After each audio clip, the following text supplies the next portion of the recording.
சரிடா. எதுக்கு தான் இந்த ரோட்ல இவ்வளவு வேகமா போவாங்களோ தெரிய மாட்டேங்குது. அக்கா அது வேற இல்லை, உங்க குழந்தைனார் தான், உங்க வீட்டுக்காரோட தம்பி. அவனா இவ்வளவு வேகமா போறான்? ஆமா.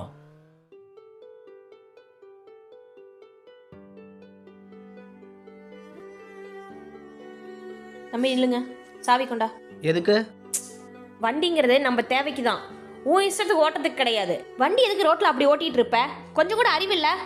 உங்க அண்ணன் எவ்வளவு கஷ்டப்பட்டு எடுத்து கொடுத்துருப்பாரு. வண்டி நீங்களா வாங்கி கொடுத்தீங்க, வண்டி வாங்கி கொடுத்து எங்கள் அண்ணன். சரியா? தேவையில்லாமல் என் விஷயத்தில் தலையிடாதீங்க. அதே மாதிரி அண்ணினா அண்ணியோட இருந்துக்கோங்க. அதான் உங்களுக்கு நல்லது, நான் உங்களுக்கு கொடுக்குற மரியாதைக்கு நல்லது.